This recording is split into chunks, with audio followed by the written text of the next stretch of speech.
Kuna wengine walikuwa waovu, lakini nao baada ya kusikia katika maredio, kwenda katika darsa, walikuwa na sifa, kila aina ya sifa za ubaya, lakini baadaye wakarudi wakafuta na kusahihisha maisha yao, wakawa wema.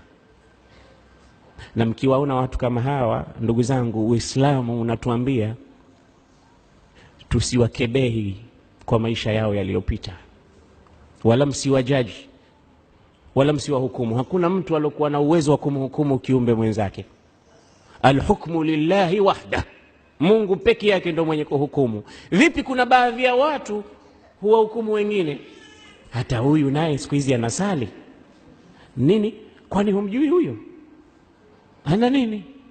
Huyu anasali nini huyu? Kwa sababu unajua historia yake ya zamani, kwamba ndio kwa sababu alikuwa akilewa, alikifanya vitendo viovu au nini, hafai tena hata kusali. Nani alikuambia hivyo? Kwani hakuna toba? Abwabu taubati maftuha, milango ya toba iko wazi na huna ufunguo wake wewe. Mungu pekee yake ndio mwenye kuwahukumu watu. Maadamu wamerudi, Mungu anampokea. Allah anasemaje? Qul ya ibadiya alladhina asrafu ala anfusihim la taqnatu min rahmatillah inna Allaha yaghfiru dhunuba jami'an innahu huwal ghafurur rahim. Waambie waja wangu waliofanya israfu katika maasi, sio kuasi tu, kuna kuasi na kufanya israfu katika maasi. Waambie la taqnatu min rahmatillah, musikate tamaa na rehema ya Mungu, mkajiona kwamba mimi mchafu kiasi hiki, hata toba yangu nikitubu Mungu hatanikubalia. La, msikate tamaa. Kwa sababu gani? Inna Allaha yaghfiru dhunuba jami'a, Mwenyezi Mungu anasamehe makosa yote, habakishi hata moja.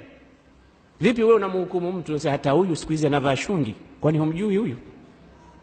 Unamhukumu hivyo? Wewe umepewa wewe kazi hiyo kuhukumu watu? Muachie mwenyewe aliyewaumba viumbe vyake awahukumu.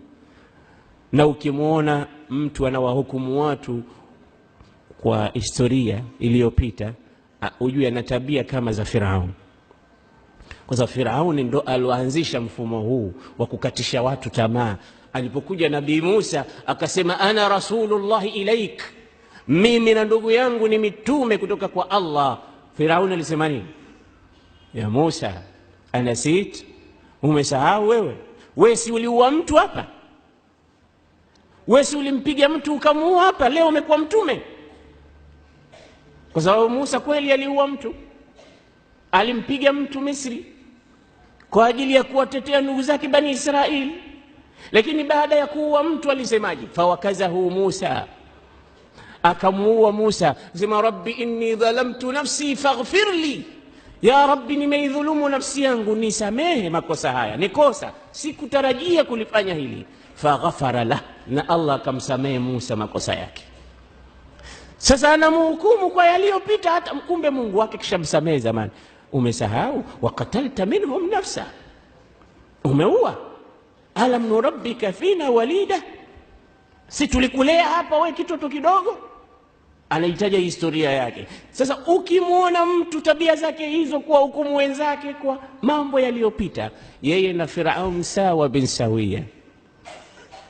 Sasa wazungu wanasema past is dead, past imekufa, mambo yaliyopita yameshazikwa. Mwache mtu afungue ukurasa mpya na Mola wake. Alikuwa akiachia nywele ni hapo zamani, sio leo. Sasa hivi ni mtu mwingine huyu. Alikuwa hana taa kwa mumewe, ni hapo zamani, sio sasa.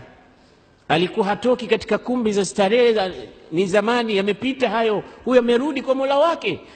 Walladhi yarji'u ila rabbih ka tiflin saghir yarji'u au tarji'u ila ummi. Na mtu anayerudi kwa Mola wake ni sawa sawa na mtoto mchanga anayerudi kwa mamake. Vipi mtoto mchanga anaporudi kwa mama? Mama mchukua akamtupa? La, umchukua akamweka kifuani, akampa naziwa, akamwimbia na nyimbo tamu. Na ndivyo wewe unavorudi kwa Mola wako.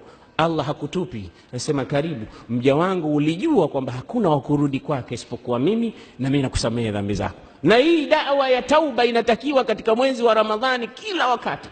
kwa sababu sote tunafanya dhambi. Mtume anasema kullukum khata, kullu ibn adam khata wa khairul khata'in at-tawwabun. Binadamu wote wana tabia ya kukosea, lakini wazuri ni wale wenye kukosa na kuomba radhi kwa Allah.